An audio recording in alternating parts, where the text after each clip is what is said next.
Welcome to Humane Voices, the official podcast of the Humane Society of the United States. And my co-host Carrie and I are super excited today. We have, back by popular demand, a repeat performer, cat person extraordinaire, entrepreneur, influencer, behaviorist for cats, also known as the Cat Daddy.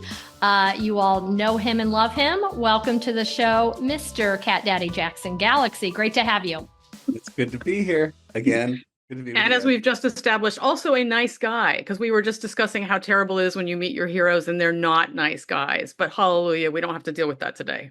Yes, Thanks. that is. And nice guy. I should have put that in the intro. All of those things, Jackson, and nice guy. And now, like a guy with like a purple head. You guys. Well, you know what? Let's talk about your kind of your reach a little bit. So, you have millions of followers on YouTube, on Instagram. I obviously follow you because I am a cat person. I'm not a cat mommy. I'm not like elevated kind of OG status you are. But you also do a lot of talking about, kind of do-it-yourself cat toys, 10 things I wish I knew before adopting a cat, 5 things cats hate. So as an influencer and a TV star, which do you think is better? Oh, wow. I think that the direct contact having with social media is always going to be better, because, you don't have a literal paywall. Anybody who has a phone, anybody who has a phone has Instagram or TikTok or whatever.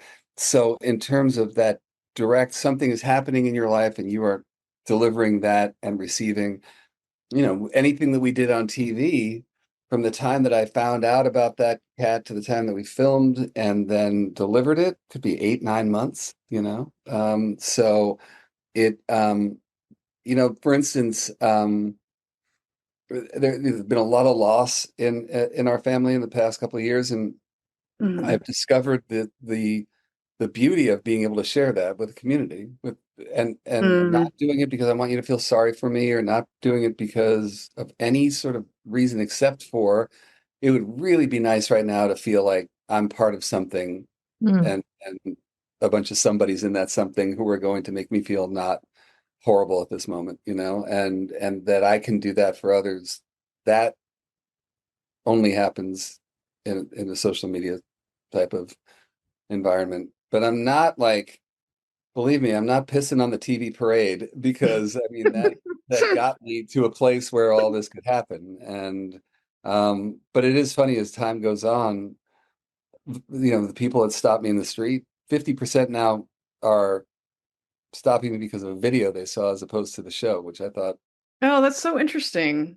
pretty cool. Yeah, totally. There's nothing wrong with that. I mean, I always thought I would wind up getting sort of stuck, so happy that didn't happen. I think that thanks for saying that, Jackson, because I like sometimes I get really sort of muddled about the value of social media and how icky it can get sometimes, and it's really nice to get that reminder of the good side of it.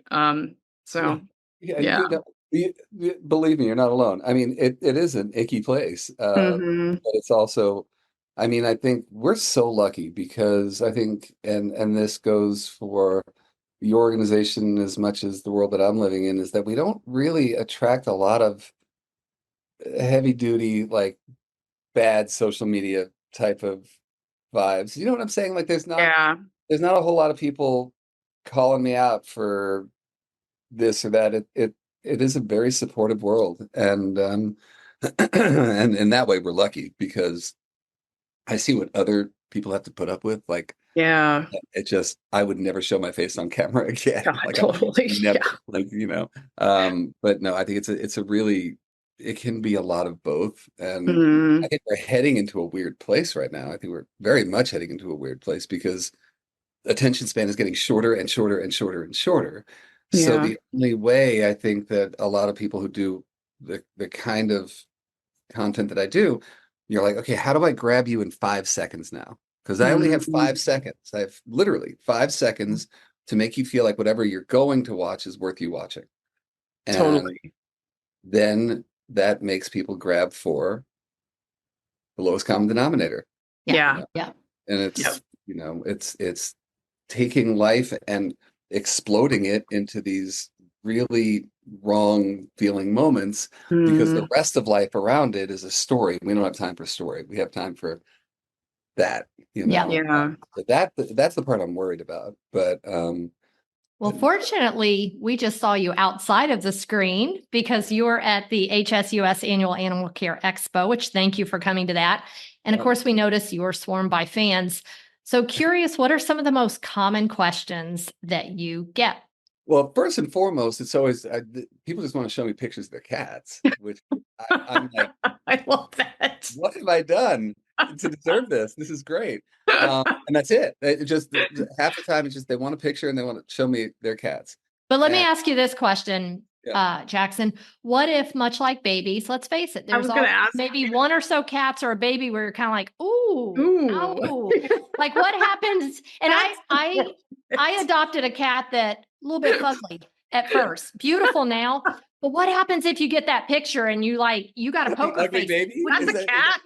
Yeah. What do you do? I don't know. Shout out I to don't. my hairless cat friends. It doesn't usually ever happen. I mean, I don't. There. I guess there's a potential for a lot more uglier babies than there are ugly cats. We're gonna get called out by all the baby Yeah, no, lovers that on was this. actually going through my head just then. I don't. I think.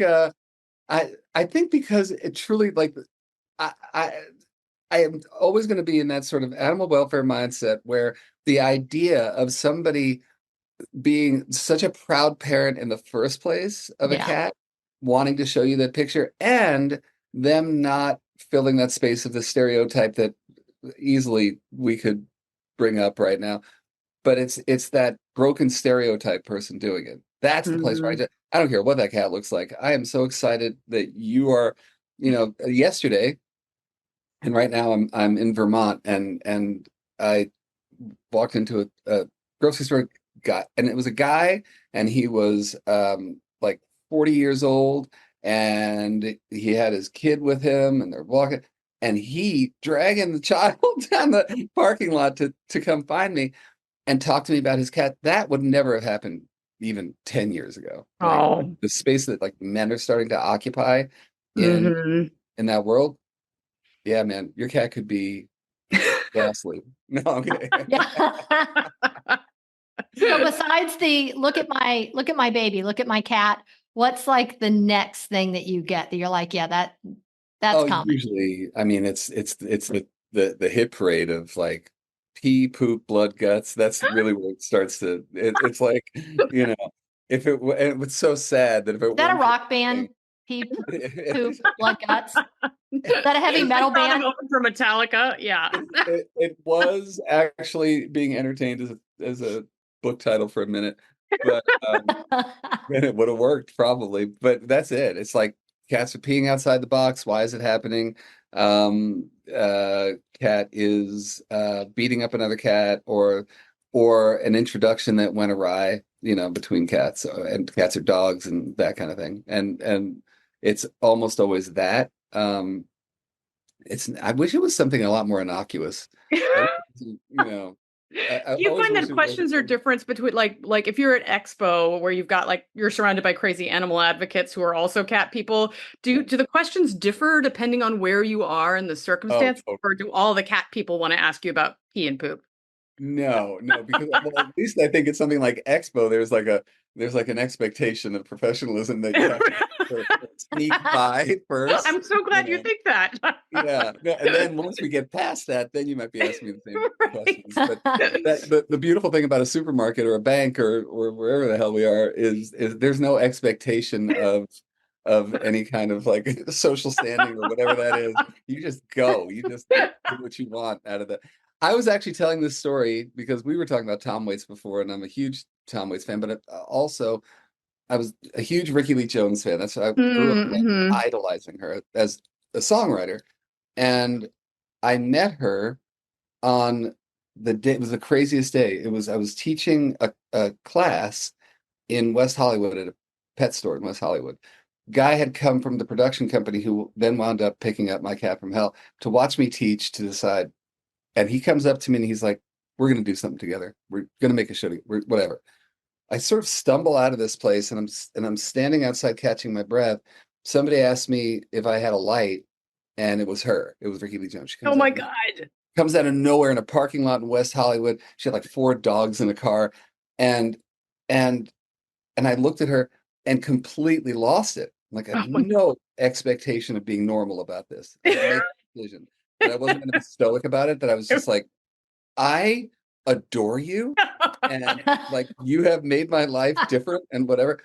And and I just love the idea that somebody's ever going to approach me in that way, that it'll never be a bad thing for them to do that. You know what I mean? 'Cause Yeah. when I became aware that like I was potentially making a complete ass out of myself, it was so sweet to me. And I couldn't get over it. It was great.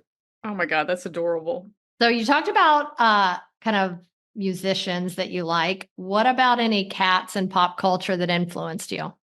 Any favorites? No, I mean, listen, if I'm honest with you, like, no, not at all, because Mm.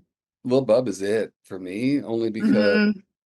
I love Bub, and Mike is an amazing human being, and the work that he did with Bub was so grounded in Mm. work. It was so grounded. It wasn't doing something because it would give Bub more followers. It wasn't any of that.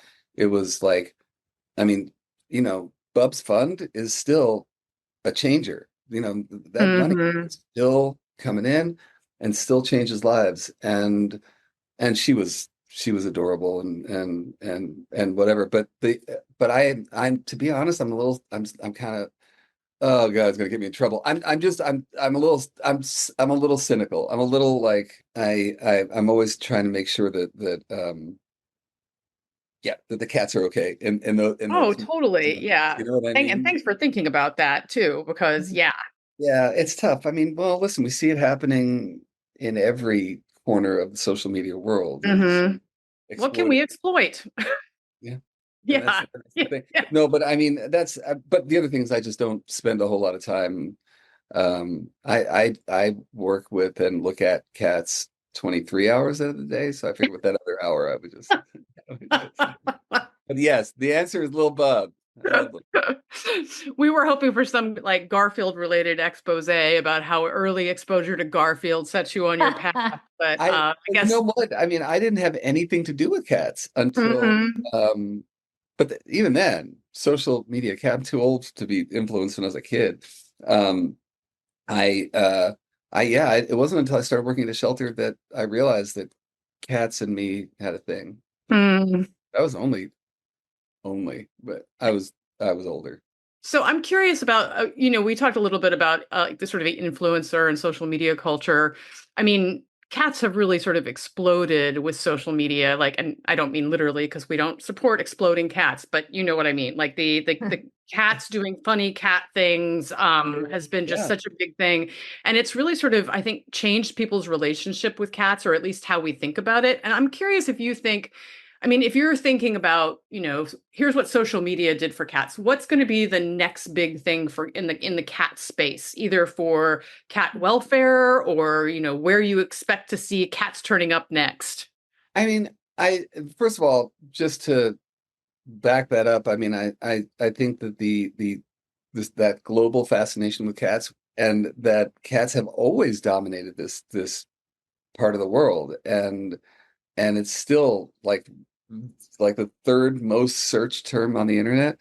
And I think that that's brilliant. I don't know if this is answering your question or not, so we'll find out. Shut me up if I, but it's now what do we do? Like, Hmm. everybody loves to watch cats and everybody loves to laugh along, and that I don't think historically that we've dragged people into the rest of it, where it's, how do you cross that bridge from thinking they're the cutest things in the world and loving to watch content with them and doing something for them? Like, Totally. there's Yeah. that thing. Let's talk about that. And because this is, a space that I work in. So kind of the next thing for cats and what we're seeing in terms of policy and cat protection, declawing cats, and you have been a very passionate, outspoken advocate for cats keeping their claws. Speak to kind of why that issue is important to you, and also, why should cats keep their claws? Yeah, I mean it's amazing that we're still having to talk about this. I mean, I started working with and for cats in the early 90s, and conversation has never changed. And we're still trying to fight for this. And I find that, still pretty sad, especially when close to 30 countries around the world have banned it, and we're still trying to fight in city councils, and that's a problem. But yeah, no, I mean I'll say this, that 95%, and I am somebody who will, if I notice that your cat is declawed, I'm going to have that conversation with you, not to make you feel crappy about the choices that you've made in your life, but just to make sure you're not going to make it again. And Mm-hmm. When you know better, you do better. exactly. That's exactly right. And I just want to make sure you know better, and that's the only reason I'll bring it up. But the, I would say 95% of the people who will tell me their cats are declawed will say, but I would never do it again. I know now. Now I know better. So at least we're one generation removed from that. But yeah, it's I headway. think in a bigger sense, we could be talking about debarking a dog, that if you have to change another sentient being in order to make your existence more palatable, then you took a wrong turn someplace. And that's the thing that I would want there to be a bigger discussion about. It's not just because cats need their claws. It's not just because, we're not just pulling out the claws, we're deknuckling the cat. It's not those real sort of gut punchy places that I want the conversation to be at. It's our right to surgically alter another being in order to make our furniture safer. Or even if someone has another argument, even if it's because I have young children, or even if it's because I'm a hemophiliac, or even if whatever those arguments are about, at the end of the day, it's in the back of your head that you can always go for the nuclear option here, in order to make your life somehow more workable.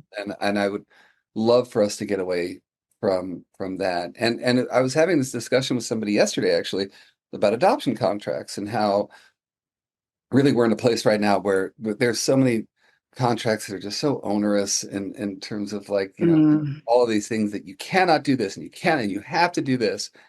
And what I said was, I would be happy to get rid of almost everything that's in, those types of clauses, except for declawing your cat. Like, I shouldn't have to tell you, but I will tell you, don't freaking declaw this cat, and that's about it. When we're talking about indoor outdoor, we're talking about, you know, a number of other types of arguments. I think we need to release a lot of those, but not this one. This one, I've witnessed more physical and mental anguish from cats that have been declawed to last a lifetime. And I don't care what anyone says. I don't care what anyone says who's any surgeon who says, well, I do it in a clean way with laser, whatever. I know what that cat looks like walking across the floor. I know exactly what they look like. And if I know what they look like because it changed their gait to that degree, don't do it. You know, I know. See, you got me going.